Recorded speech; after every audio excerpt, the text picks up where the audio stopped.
Recently, our PM had a short visit of Europe. You know Europe, the country basically which is in red zone. Red zone because of that ruble country, because of that Thanos-like country and other European countries working like other Marvel characters. But our PM Narendra Modi, guys, he is working like a Shaktiman, you know. Shaktiman basically who is helping other helping hands who are in danger. Well again मैं आपको बता दूं जो अभी की हाल फिलहाल की Europe की विजिट थी नरेंद्र मोदी की, दोस्तों उसमें उन्होंने बहुत सारी चीज़ें, बहुत सारे पैक्ट किए, बहुत सारी बातें करी और स्पेशली इमैनुअल मैक्रोन जो कि फ्रेंच के प्रेसिडेंट हैं फ्रांस के, उनसे बातें करी। और वैसे भी हम सब जानते हैं दोस्तों कि फ्रांस के संग भारत के रिलेशन बहुत अच्छे हैं, खासकर न्यूक्लियर डील को लेके। जी हाँ, मैं आपको बता दूं जब ये बात है, जब न्यूक्लियर डील कैंसिल हुई थी, शायद मैं गलत नहीं हूं तो 1998 अराउंड की बात है, वैसे मेरी मैथ थोड़ी कमजोर है। तो जब इंडिया का न्यूक्लियर डील हुआ था तो सभी यूरोपियन कंट्रीज ने उसके अगेंस्ट में काम किया था, बट अगेन सबसे पहले जो कंट्री आई सामने जो भारत का साथ देने के लिए वो थी फ्रांस। तो फ्रांस के रिलेशन वहां से ही अच्छे होते हुए आए हैं और इवन देन फ्रांस के संग बहुत सारे पावर प्लांट्स भी हैं महाराष्ट्र में जो कि फ्रांस और इंडिया के पैक्ट के साथ बने हुए हैं। सो पहले से ही बहुत सारी चीजें अच्छी हैं and now they have become the far and more good friends specially.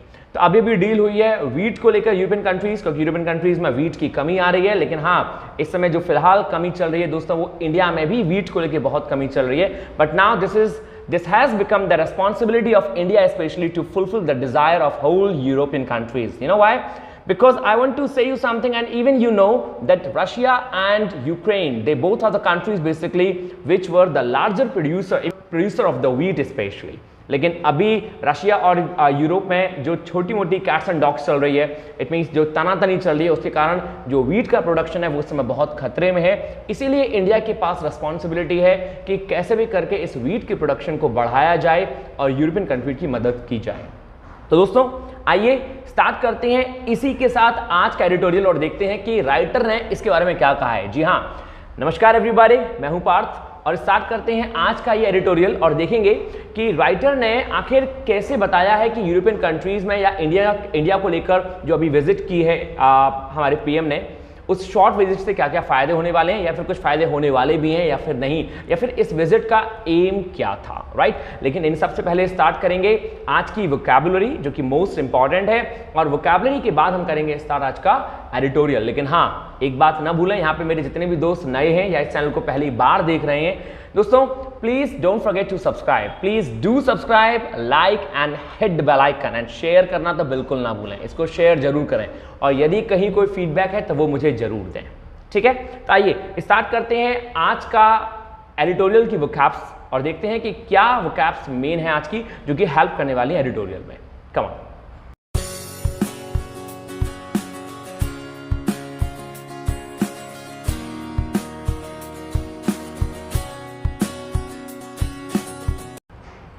दोस्तों यहां से स्टार्ट हुई है आज की वोकैबुलरी।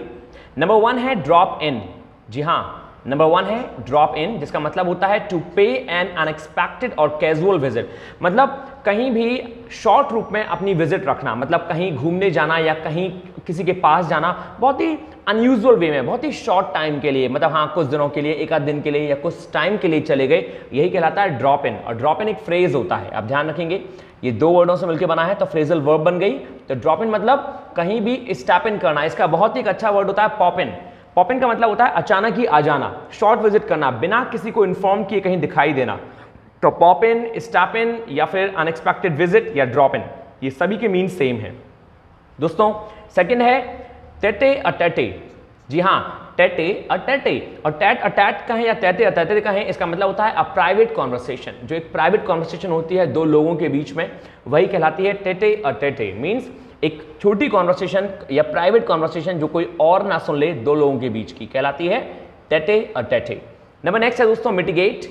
मिटिगेट मतलब होता है मॉडिफाई करना, सूदिंग करना, कम करना, शांत करना। 4th है दोस्तों स्टॉप ओवर। स्टॉप जैसा कि नाम ही है इसका, स्टॉप कर देना किसी चीज पर या किसी चीज को लेकर स्टॉप हो जाना, means a stopping place on a journey.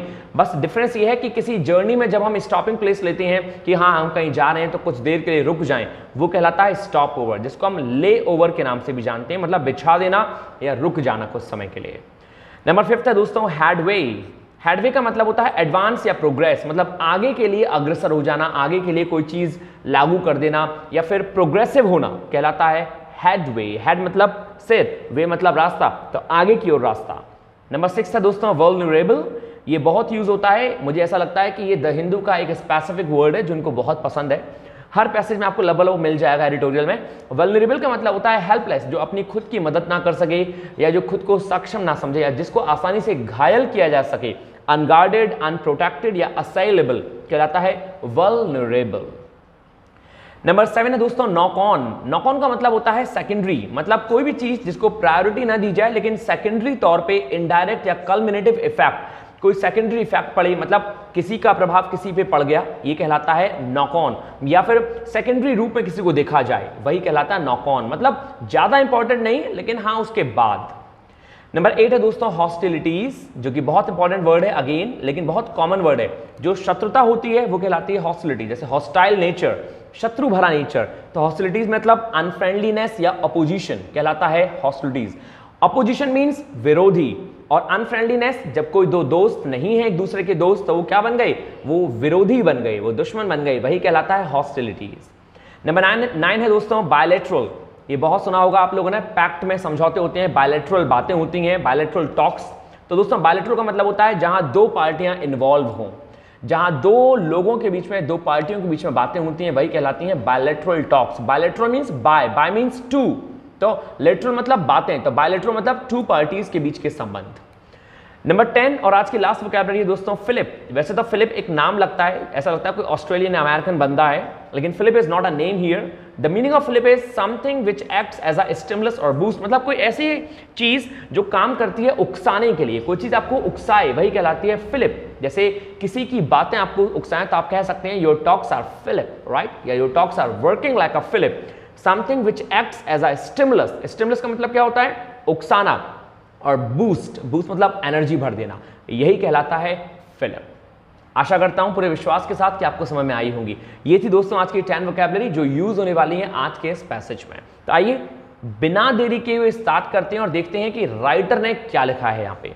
तो दोस्तों जैसा कि हेडिंग दे रखी है ओवरकमिंग डिफरेंसेस, जो डिफरेंसेस हैं, जो अंतर हैं, जो मनमुटाव हैं, उनमें काबू पाना। ओवरकमिंग का मतलब क्या होता है, किसी चीज पे काबू पाना, मतलब जो जद्दोजहद चल रही है उस पे जीत हासिल कर लेना। तो ओवरकमिंग मतलब जीत हासिल कर लेना, काबू पा लेना, किस पे, डिफरेंसेस पे, जो कभी ना कभी कोई मनमुटाव हुए थे या फिर किसी चीज को लेके जो हल्की बहुत परेशानियां थी उन पे काबू पा लिया, कहलाता है ओवरकमिंग डिफरेंसेस। ये है आज का शीर्षक।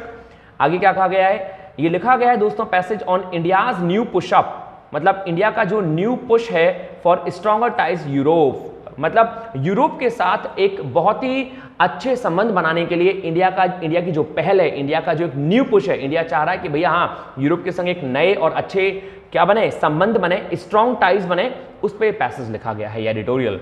और राइटर ने क्या लिखा आगे, राइटर ने लिखा India's new push for stronger ties, India का जो एक न्यू पुश है स्ट्रॉन्गर, एक अच्छे और मजबूत संबंधों को लेकर यूरोप के साथ, comes at a crucial time, वो आता है किस पे, एक इंपॉर्टेंट समय पे, एक बहुत ही महत्वपूर्ण समय पे दोनों के लिए, मतलब ये समय दोनों के लिए बहुत महत्वपूर्ण है जब दोनों अपने संबंध आपस में बहुत स्ट्रांग बना सकते हैं। ऐसा कुछ राइटर यहाँ पे सजेशन देने की कोशिश कर रहा है, बताना चाह रहा है कि भाई ये समय बहुत अच्छा है जब दोनों के रिलेशन बहुत मजबूत बन सकते हैं। ठीक है, तो आइए स्टार्ट करते हैं यहां से पढ़ना। दोस्तों मेरे साथ पढ़िए और आप खुद भी पढ़ सकते हैं, यदि कहीं कोई डाउट है तो इस पर हम डिस्कशन करेंगे। तो यहां से लिखा राइटर ने, prime minister Narendra Modi ended his tour to Europe. अभी भी जैसा कि मैंने आपसे कहा कि प्राइम मिनिस्टर नरेंद्र मोदी अभी यूरोप के टूर पे थे, तो दोस्तों उनका जो टूर है यूरोप का वो खत्म हो गया इस वीक, इस हफ्ते, बाय ड्रॉपिंग इन। दोस्तों ड्रॉप इन का मतलब होता है शॉर्ट विजिट, जैसा कि अभी हमने किया था, किसके साथ, एक शॉर्ट विजिट के साथ on French president Emmanuel Macron who was reelected recently.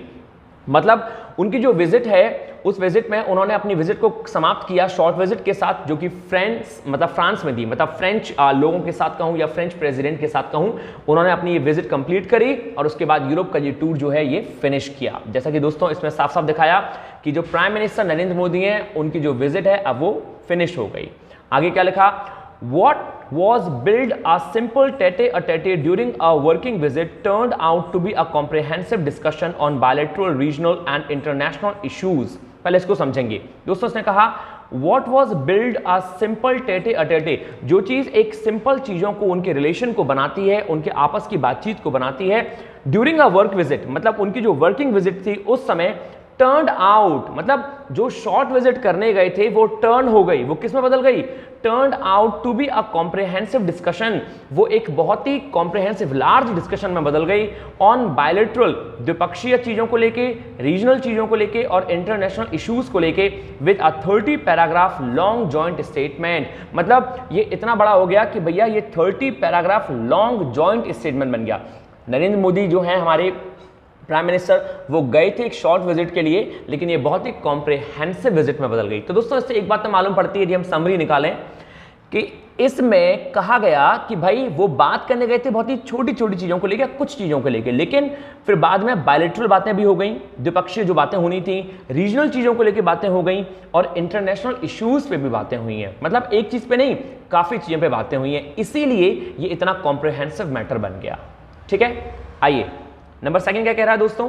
Second में कहा as with his other stops, और यही नहीं, उनके जो दूसरे स्टॉप्स हैं उनके साथ, जैसे जर्मनी में, डेनमार्क में, फॉर द नॉर्डिक समिट, मतलब उनको जो नॉर्डिक समिट करना था, तो दोस्तों उनके दूसरे विजिट भी रहे जर्मनी और डेनमार्क में, एज वेल एज, और साथ ही साथ the visit to India by European commission, और भैया साथ ही साथ जो यूरोपियन कमीशन प्रेसिडेंट हैं, कौन, उर्सुला वॉन डेर लिन, इनका इंडिया में भी विजिट रहा है द वीक बिफोर, एक हफ्ते पहले। The Ukraine war remained at the top of the agenda, और उनका जो इंडिया में विजिट रहा उसका मेन जो पहलू था वो केवल एक था कि यूक्रेन जो वॉर चल रहा है, तो इसके लिए क्या एजेंडा अपनाया जाना चाहिए, मतलब इसके लिए क्या पहलू अपनाया जाना चाहिए। तो उन्होंने जो इंडिया को विजिट किया, किसने, उर्सुला वॉन डेर लिन ने, इन्होंने जो विजिट किया यूरोपियन कमीशन प्रेसिडेंट ने, इनका जो मेन पहलू था वो केवल एक ही चीज को लेके था कि भाई यूक्रेन के वॉर का करना क्या है, भाई ये क्या चल रहा है, ये इंडिया के ऊपर ही है जो रशिया को समझा सकता है।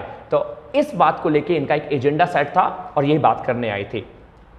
The joint statement records there differences, ये जो जॉइंट स्टेटमेंट है ये रिकॉर्ड करता है इनके डिफरेंसेस को ऑन द इशू, मतलब इस इशू पर इनके जो डिफरेंसेस थे, इनके जो मतभेद थे, भाई वो कह रहे थे कि यूक्रेन का साथ देना चाहिए, वो कह रहे हैं कि रशिया ने क्या गलती कर दी, मतलब जो भी डिफरेंसेस हैं वो सब रिकॉर्ड हुए हैं। हालांकि दे ऑल्सो डिस्कस, उन्होंने डिस्कस एक चीज पे और किया है, mitigating the war knock on effect, मतलब कि कम किया जाए जो वॉर का एक नॉक ऑन इफेक्ट है, मतलब जो वॉर का प्रभाव पड़ रहा है अदर चीजों पे, उसको कम किया जाए। And mister Macron invited India to cooperate with the food and agriculture resilience mission farm, और भैया मिस्टर मैक्रोन ने इंडिया को क्या किया था, इनवाइट भी किया, किस चीज के लिए, कि फार्म, मतलब the food and agriculture resilience mission जो है, इनिशिएटिव फॉर फूड सिक्योरिटी, उसमें उन्होंने कहा कि इंडिया को क्या लेना चाहिए, इंडिया को भाग लेना चाहिए in the most vulnerable countries, उन कंट्रीज के लिए जिन कंट्रीज में इस समय फूड की मारामारी चल रही है, तो इंडिया को भाग लेना चाहिए और इंडिया को इनिशिएटिव करना चाहिए उनके हेल्प के लिए, particularly in terms of wheat exports. और पर्टिकुलरली उनका एम क्या था इस बात को कहने का, उनका एम ये था कि इंडिया जो वीट का प्रोडक्शन करता है उसे चाहिए कि वो वीट का प्रोडक्शन करे ज़्यादा से ज़्यादा और इन कंट्रीज़ को हेल्प करे, इन कंट्रीज़ की जो वल्नरेबिलिटी है उनसे निकलने के लिए इनको हेल्प की जाए। तो भाई इन शॉर्ट यदि हम बात करें तो दो चीज़ थी, पहली चीज़ ये कही कि नॉर्डिक समिट के लिए जो जर्मनी और डेनमार्क में इनकी विजिट रही है हमारे प्राइम मिनिस्टर की, ये सब बातें बहुत मेन थी। लेकिन इसी के साथ साथ एक चीज़ और मालूम पड़ी कि भैया एक हफ्ते पहले अभी जो प्रेसिडेंट रही हैं यूरोपियन कमीशन के, उनकी भी विजिट रही है इंडिया में और उन्होंने दो पक्षों को लेकर बात की। पहली क्या बात थी, पहली ये बात थी कि भैया जो इंपॉर्टेंट ये जो वॉर चल रहा है जिसने नाक में दम कर रखा है, इसका क्या किया जाए और इससे अदर चीज़ों पे इफेक्ट कैसे नहीं पड़े, उसके लिए हमें क्या चीज़ें अपनानी चाहिए। और दूसरा, जो अदर कंट्रीज में इस समय वीट की कमी है, गेहूं की जो कमी चल रही है, उससे हम कैसे निपटें। तो उन्होंने इंडिया को आधार माना है और कहा है कि भाई इंडिया तुम्हारे ऊपर जिम्मेदारी है, कुछ करो इसके लिए। दोस्तों आगे राइटर बहुत एक ऐसी टोन दे रहा है जो एक्सप्रेसिव टोन है। यहां पे दोस्तों ना तो सजेस्टिव टोन है ना राइटर आलोचना कर रहा है, इसे बोलते हैं एक्सप्रेसिव टोन। राइटर एक्सप्रेस कर रहा है परेशानी को। यदि एग्जाम में आ जाए कि भाई कौन सी टोन यूज की गई है, तो राइटर समस्या को एक्सप्लेन कर रहा है, यही कहलाती है एक्सप्रेसिव कॉम्प्रिहेंसिव टोन। आगे उसने क्या कहा, हाउएवर, मैंने आपको बहुत बार बताया है ये सेंटेंस हाउएवर से स्टार्ट होता है तो उसका मतलब होता है हालांकि, मतलब सेंटेंस पिछले सेंटेंस को अपोज कर रहा है। मतलब पहले यदि नेगेटिव बात की है तो अब पॉजिटिव बात करेगा, पहले यदि पॉजिटिव बात की है तो अब नेगेटिव बात करेगा, यही होता है हाउएवर का मीन। तो उन्होंने कहा राइटर ने, however as the severe heat wave has damaged, मतलब क्या, इंडियाज क्रॉप्स। पहले बात की थी कि इंडिया को यूरोपियन जो प्रेसिडेंट है उन्होंने कहा है साफ साफ कि तुम्हें हेल्प करनी चाहिए, हालांकि इस समय इंडिया की भी हालत खराब है, अब दिखाया गया। हालांकि as the severe heat wave, जो गरम गरम हवाएं चल रही हैं, जो लू चल रही है, हैज डैमेज, उसने खत्म कर दिया है भारत की क्रॉप को, भारत की फसल को। The government will have to do some hard thinking, और गवर्नमेंट को क्या चाहिए, गवर्नमेंट को चाहिए कि वो कुछ हार्ड थिंकिंग, कुछ कड़ी सोच लाए, कुछ इस पे सोचे बहुत बहुत बड़ा, ऑन इट्स प्रोमिसेस, अपनी प्रोमिसेस पर, of wheat supply to the rest of the world, कि जो उसने प्रॉमिस किया है वीट सप्लाई करने के लिए सभी देशों को, एट अ टाइम, उस समय, when fears of shortages are sending wheat price soaring. कब, जब जो शॉर्टेजेस पड़ रही है, When fears of shortages are sending, जो अभी शॉर्टेज पड़ रही है वीट की पूरे देशों में सभी जगह, तो ये फियर जो है, ये डर जो है, ये सभी जगह बना हुआ है। सेंडिंग, और ये क्या सेंड कर रहा है, ये सेंड कर रहा है कि भैया अब जो वीट के जो प्राइसेस हैं वो क्या होंगे, वो बढ़ जाएंगे। ऐसे समय में वो चाह रहे हैं कि भाई इंडिया को अब जरूरत है कि इंडिया सोचे। तो उसने दिखाया हाउएवर से कि हालांकि इस समय इंडिया की भी हालत थोड़ी अजीब चल रही है, क्योंकि हीट वेव के कारण, इतनी गर्म गर्म हवा के कारण जो इंडिया की जो फसल है, जो क्रॉप्स है, वो भी क्या हो गई है, वो भी डैमेज हो गई है। और यहां पे इंडिया ने प्रॉमिस भी कर रखा है कि भाई वो अदर कंट्रीज को हेल्प करेगा। तो भाई अब कैसे हेल्प करेगा जब खुद की सिचुएशन भी थोड़ी क्वेश्चन मार्क में लग गई है, देखते हैं। तो आगे कहा क्लाइमेट चेंज वाज अनदर की, मतलब राइटर ने आगे बात नहीं करी, राइटर ने कहा कि हाँ इसके अलावा दोस्तों जो क्लाइमेट चेंज था, मतलब एक समस्या जो बरसों से चली आ रही है, सालों से, क्लाइमेट चेंज को लेकर, वो भी एक दूसरा इशू था जिसपे बातें की गई during the stopovers in Berlin and Copenhagen. मतलब हमारे जो पीएम है उन्होंने फ्रांस के विजिट के बाद उन्होंने अपना एक अड्डा जमाया बर्लिन और कोपेनहेगन में, मतलब वहां भी उन्होंने शॉर्ट विजिट करी, और वहां जो मेन मुद्दा था वो था दोस्तों क्लाइमेट चेंज को लेकर, इसके बारे में भी उन्होंने बातें करी वहां पे। आगे कहा गया है France and India that work closely, France और इंडिया जिन्होंने काम किया है बहुत नजदीकी से फॉर द सक्सेस के लिए ऑफ द पेरिस क्लाइमेट सहमति को लेकर, एंड को-फाउंडेड, उन्होंने को-फाउंड किया है इंटरनेशनल सोलर अलायंस इन 2015 में, are ready to take it to the next level. वो तैयार हैं कि वो जो काम उन्होंने स्टार्ट किया है, जो काम उन्होंने 2015 में स्टार्ट कर दिया था, उस काम को और आगे लेके जाएं। सेटिंग अप इंडस्ट्रियल पार्टनरशिप, अब वो सेट कर चुके हैं, सेट कर रहे हैं industrial partnership to build integrated supply chains, कि भैया जो इंटीग्रेटेड है, मतलब दोनों मिलकर सप्लाई चेन को आगे लाएं इन सोलर एनर्जी प्रोडक्शन में for markets in Europe and Asia. किसके लिए, पूरी यूरोपियन कंट्रीज के लिए, पूरी एशियन कंट्रीज के लिए उभर के आए एक सप्लाई चेन को लेकर। किसकी सप्लाई चेन को लेकर, सोलर एनर्जी प्रोडक्शन की सप्लाई चेन को लेकर। मतलब फ्रांस और इंडिया इस समय इस चीज पे भी बातें कर रहे हैं। आगे कहा गया दोस्तों, आगे कहा there was also a bilateral strategic dialogue on space issues, मतलब यही नहीं, स्पेस इश्यूज, जो अंतरिक्ष के इश्यूज है ना, जो हम आकाश देखते हैं, उस पर भी कुछ इश्यूज हैं, कुछ मुद्दे हैं, कुछ गहमा गहमी है, उस पर भी उन लोगों ने बातें करी बायलैटरल, विच विल बिल्ड, जो बनाएगा, क्या बनाएगा, on their 6 decade long partnership, जो 6 दशकों की उनकी जो लॉन्ग पार्टनरशिप है उसको बनाएगा in the field of space, space के इस फील्ड में। आ कंटेस्टेड एरिया, एक ऐसा एरिया जो ऑलरेडी विवादास्पद है, जिसमें विवाद चल रहा है, कंटेस्टेड का मतलब जिसमें झगड़े चल रहे हैं, विवाद चल रहे हैं, एरिया नाउ विद किसके संग, चाइना के साथ, रशिया के साथ, यूएस के साथ, मतलब ये सारी कंट्रीज स्पेस को लेके ऑलरेडी भिड़ी पड़ी हैं। अब यहाँ पे भैया फ्रांस और इंडिया जो है वो भी आपस में बात कर रहे हैं कि भाई चलो उसके लिए भी कुछ सोच लेते हैं और उसके लिए भी बात कर लेते हैं। Stepping up hostilities in this frontier, इस फ्रंट पे आके इनकी जो हॉस्टिलिटीज हैं, जो ऑलरेडी यहाँ पे भरी हुई हैं, जो ऑलरेडी ये लोग आपस में लड़ रहे हैं इन चीजों को लेके, कौन कौन, यूएस, चाइना और रशिया, स्पेस चीज को लेके, तो वहीं इंडिया और फ्रांस भी आगे बढ़ना चाह रहे हैं कि हमें भी स्पेस पे काम करना चाहिए। तो इन शॉर्ट क्या हुआ, इन शॉर्ट ये हुआ कि यहाँ पे दोस्तों पेरिस क्लाइमेट की बात की गई कि भारत के जो हमारे पीएम है उन्होंने केवल फ्रांस को विजिट नहीं किया, उन्होंने बर्लिन में भी विजिट किया, और वहां पे फिर फ्रांस में उन्होंने क्या किया, फ्रांस में उन्होंने सोलर अलायंस की बातें करी, जो भारत और फ्रांस के पहले से ही बहुत गहरे संबंध हैं इन चीजों को लेकर, जो 2015 में बन चुके थे, और अब ये चाह रहे हैं कि एशिया और यूरोपियन कंट्रीज में इन सब चीजों को और बढ़ावा मिले इन दोनों कंट्रीज की वजह से। और यही नहीं, इवन इन दोनों ने ये भी बातें करी कि भैया कैसे स्पेस सिस्टम से पे वर्क किया जाए, जिसपे ऑलरेडी चाइना, रशिया और यूएस लगे हुए हैं।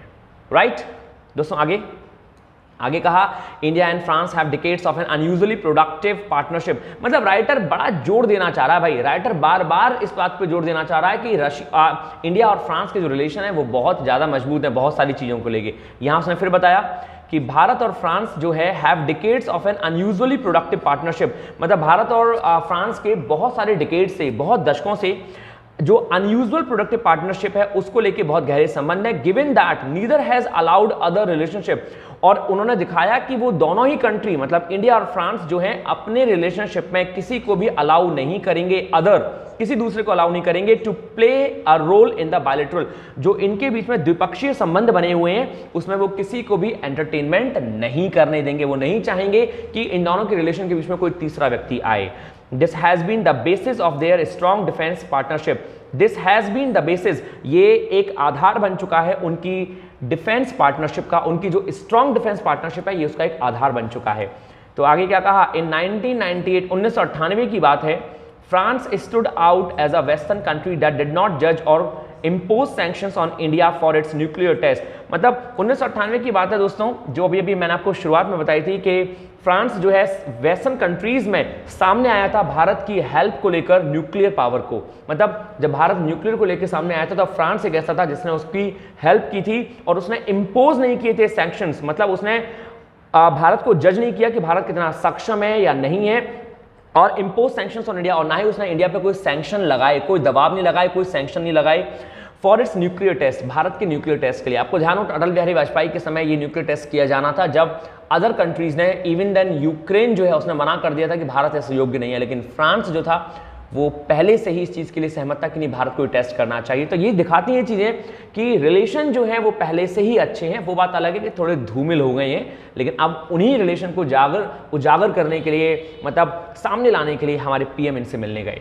आगे दोस्तों क्या कहा गया, इन 2008 1998 की बात छोड़िए, मतलब 10 साल बाद 2008 में भी it was the first country, ये पहली country to conclude a civil nuclear deal with India, जिसने इंडिया के साथ, मतलब फ्रांस ने इंडिया के साथ न्यूक्लियर डील की है 2008 में। After the NSG passed a waiver, जब एनएसजी ने passed a waiver allowing India to access nuclear fuel and technology, जब एनएसजी ने अपनी जो बाधाएं लगा रखी थी उसको हटा लिया और भारत को स्वतंत्र रूप से काम करने के लिए कह दिया कि आप न्यूक्लियर फ्यूल एंड टेक्नोलॉजी पे काम कर सकते हैं, तब फ्रांस एक पहली कंट्री थी 2008 में जिसने जो इंडिया के साथ सामने आई और इस पे काम करना चालू किया। मतलब फ्रांस जो है दोस्तों, होलसेलरी में बात करूं पैसेज में, अभी तक जो हमने लाइन पढ़ी, न्यूक्लियर डील को लेकर फ्रांस हमेशा भारत के साथ रहा है। उसने कभी भी पीछे या फिर आगे इंडिया को अपोज नहीं किया, इंडिया को इम्पोज नहीं किया किसी भी चीज में, और ना ही इंडिया को कम माना है।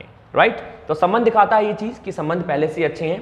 दोस्तों आगे कहा, it would be a fitting tribute, ये चीज दोनों कंट्रीज के लिए बहुत अच्छी होंगी, मतलब बहुत ज्यादा रेस्पेक्टिव होंगी। फिटिंग ट्रिब्यूट का मतलब है फिट मतलब फिट होना, ट्रिब्यूट मतलब रेस्पेक्ट प्रदान करना। तो इट वुड बी, ये बहुत ही रेस्पेक्टिव होगा to the consistency of the relationship, कि जो इनके बीच की जो रिलेशनशिप है, जो संबंध है वो लगातार बने रहे। इफ यदि द फ्रेंच बिड, जो फ्रेंच मतलब फ्रांस की जो बातें, यहाँ पे फ्रेंच का मतलब वहां के प्रेसिडेंट, वहां के लोगों से है। इफ द फ्रेंच बिड का मतलब होता है दोस्तों नीलामी करना, किसी भी चीज की बोली लगाना, लेकिन यहाँ पे क्या है, ये जो फ्रांस की जो बातें हैं फॉर 6 न्यूक्लियर पावर प्लांट को लेकर महाराष्ट्र के जैतपुर में मेक सम हेडवे नाउ, अब ये कुछ और आगे प्रोग्रेसिव रास्ता भी बनाएंगी। मतलब फ्रांस ने अभी 6 न्यूक्लियर मोर पावर प्लांट लगाने वाली बात भी कही है, जो कि क्या करेगी, जो कि आगे एक और बड़ा रास्ता खड़ा कर देगी, एक बहुत अच्छा पाथ, प्रोग्रेसिव पाथ खड़ा कर देगी। हेडवे मतलब सामने का प्रोग्रेसिव रास्ता। More than 12 years after the original MOU, मतलब 12 साल से अधिक हो गए हैं जो ओरिजिनल मेमोरेंडम ऑफ अंडरस्टैंडिंग था वो साइन, इसको साइन हुए। And a year after the French company, और एक साल बाद जो फ्रेंच कंपनी है EDF last year submitted and offered, उसने सबमिट किया था ये offer to the Nuclear Power Corporation of India Limited को। मतलब ये इन बातों को 12 साल से ज्यादा हो गए हैं, और जो फ्रांस कंपनी है EDF, उसने भी भारत को एक लेटर सबमिट कर दिया है कि भैया हाँ, क्या हम इस न्यूक्लियर डील पे आगे काम करें। तो this is what all about, मतलब न्यूक्लियर फ्रांस और इंडिया के रिलेशन इस बात को लेके बहुत अच्छे हैं। मतलब फ्रांस भी इंडिया के लिए समर्पित है, ट्रिब्यूट है, और इंडिया भी इन चीजों को लेके आगे बढ़ना चाह रहा है। दोस्तों आगे कहा है, इट इज हाउएवर डिसअपॉइंटिंग, हालांकि ये बहुत ज़्यादा डिसअपॉइंटिंग है, थोड़ा निराशाजनक है कि मिस्टर मोदी की जो विजिट थी did not give as much fillip, उसने इतना ज्यादा तजव्वुफ नहीं दिया। फिलिप का मतलब है दोस्तों कि किसी भी चीज को बहुत ज्यादा ध्यान देना या तजव्वुफ दे देना, मतलब बहुत ज्यादा लाभ हो जाना। तो यहाँ पे लाभ से मतलब है कि मिस्टर मोदी की जो विजिट है उसने इतना ज्यादा लाभ नहीं दिया उनकी बातों ने ऑन द इंडिया और यूरोपियन एफटीए, मतलब इंडिया और यूरोप का जो फ्री ट्रेड एग्रीमेंट है उसको लेकर इतना ज्यादा तजव्वुफ नहीं दिया, इतना ज्यादा लाभ नहीं दिया। As seen in India's other FTA talk, जैसा कि भारत की जो पहली बात हुई थी एफटीए को लेकर उसमें दिया गया था, जो मतलब पहले जो बात हो चुकी थी भारत की और यूरोपियन यूनियंस की एफटीए को लेकर, जो उसमें फायदा हुआ था, हाल फिलहाल में इतना कोई तजव्वुफ नहीं दिया गया कि फ्री ट्रेड एग्रीमेंट पे भी बात करनी चाहिए। This was the second such tour, ये दूसरा एक ऐसा टूर था मिस्टर मोदी का, ट्रेवल टू जर्मनी और फ्रांस में ट्रेवलिंग करके ऑन द सेम विजिट, मतलब दोनों ही कंट्री में इन्होंने सेम विजिट रखी। आ सिग्निफिकेंट जेस्चर, जिसमें एक सिग्निफिकेंट, एक महत्वपूर्ण जेस्चर, सौहार्दपूर्ण जेस्चर मिला, दैट ही रिकॉग्नाइजेज, जो वो समझते हैं, वो मानते हैं the importance of both in India's new push for stronger ties with Europe, जो वो क्या समझते हैं कि इंडिया का एक बहुत बढ़िया पुशअप है, मतलब इंडिया एक बहुत अच्छी दिशा और आगे जा रहा है, किसको लेकर, स्ट्रॉन्गर टाइज, बहुत मजबूत संबंधों को लेकर यूरोप के साथ। किसका मानना है, ये माननीय प्राइम मिनिस्टर नरेंद्र मोदी का मानना है। तो दोस्तों मेरे अंदाज से ये शायद हमारी लास्ट स्लाइड थी और यहाँ पे हमारा होता है ये पैसेज कंप्लीट। जी हाँ, वो हमारी लास्ट स्लाइड थी दोस्तों। ये आशा करता हूं कि आपके समझ में पूरी तरह आया होगा। यदि कहीं कोई डाउट है तो don't forget to write me on my comment box, right. और हाँ, साथ ही साथ एक एक वर्ड को ध्यान से पढ़ें, दोबारा मेरे पढ़ने के बाद पैसेज पढ़ें। यदि कहीं कोई मीन नहीं आता तो दोबारा इस वीडियो को रिवर्स करें। ये वीडियो आपके लिए महत्वपूर्ण होनी चाहिए, हर एक वर्ड के साथ, हर एक मीन के साथ और हर एक सेंटेंस के साथ। यदि फिर भी कहीं कोई चीज मुझसे रह गई है या आपको समझ में नहीं आती, सो चूकिए मत, don't try to avoid yourself and please write down there. और हाँ, हमारी जो क्लास 12 o'clock में हुआ करती दोस्तों, अब हम स्टार्ट करेंगे उससे 11 o'clock, राइट। ये बिल्कुल फ्री ऑफ कॉस्ट क्लासेज हैं, सारी की सारी फ्री ऑफ कॉस्ट हैं। Free of cost in the sense ये नहीं होता कि कोई फ्री में चीजें हैं, इट मीन्स ये होता है कि हाँ आपको एक लाभ होना चाहिए। फ्री मीन्स गेन ही है, नॉट फ्री मीन्स मुफ्त, इट मीन्स गेन होना चाहिए। यहाँ पे मेरे जितने भी दोस्त हैं उनको अच्छे से एग्जाम निकालने के लिए, अच्छी इंग्लिश करने के लिए एक अच्छी सिचुएशन का होना जरूरी है और अच्छे से आना जरूरी है। So I try my best to give you that right education. So that's what all guys. और ये है आज के टेस्ट योरसेल्फ की वोकैबुलरी 6। कोशिश करें इन 6 को करने के लिए, नहीं तो इन 6 में से कोई तो 5 आपको करनी ही है। इनको देख लें और यदि आप कोई 5 के मीन लिख सकते हैं, it means you are the best one, right. और जो एक रह जाए या 2 रह जाए तो उनको याद करेंगे। तो फिनिश करते हैं दोस्तों आज यहाँ अपनी पढ़ाई का मलसफा और फिर स्टार्ट करते हैं अपनी नेक्स्ट क्लास को नेक्स्ट डे में। तब तक के लिए take care of yourself, stay happy, stay healthy and stay hungry दोस्तों। थैंक यू, नमस्कार।